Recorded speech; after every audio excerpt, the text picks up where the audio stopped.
What's up again mga kanoon? Vlog number 3 na po tayo. Hi Bex! Ayan, so ngayong araw ay gagawa kami ng chicken sandwich.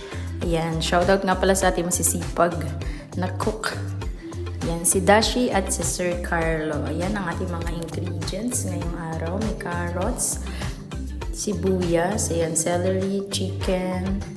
Yan, papaghalu-haluin lang natin yan with the real mayonnaise. Ayan, baka naman. Yan, napakagaling ng paggagayat nila. Pinong-pino talaga. Parang gumamit ka ng ano talaga, slicer. Slicer ba tawag doon? Basta, yun na yun. Ayan. Mekos-mekos mo lang yan, insen. Para mas masarap ang ating chicken spread. Minsan talaga or kadalasan, kapag ginagawa mo ang isang bagay mula sa puso, masarap ang magiging resulta nito. Yan, di ba nga? Kapag nagluto ka raw or gumawa ng pagkain na masama ang loob mo, minsan siya ay nagiging maalat or matabang. So, dapat pala pag gumagawa ka ng pagkain, nagluluto ka or naghahalo ka, ito ay mula sa puso para masarap at malinamnam ang magiging resulta nito.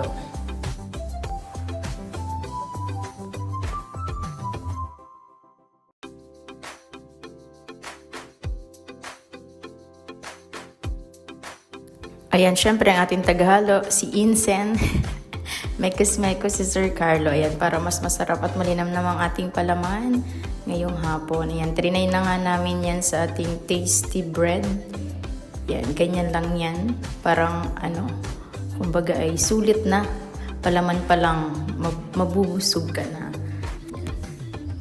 Ipapatong lang yan sa tissue, tapos itatry din natin i-wrap. Pero yan, trying hard, hindi talaga marunong. Yan, sa sunod, pag-aralan natin kung paano yung tamang pagbalot ng sandwich sa tissue.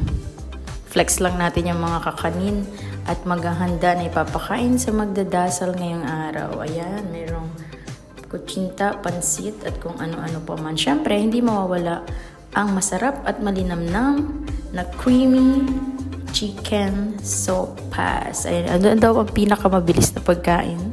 So fast. Ay, walay. But syempre, habang busy sila sa pagdadasal, ayan, amin ang nire-ready ang kanilang merienda. Isa-isa naming nilalagay sa paper cup para mas mabilis na siyang i-distribute mamaya. Masarap ang sopas kapag mainit-init pa. Syempre, kapag maraming sahog, mas malinamnam, mas katakam-takam. Ayan yung mga nanonood nito, for sure ay nako, may isipang magluto ng sopas, lalo na kung malamig ang panahon.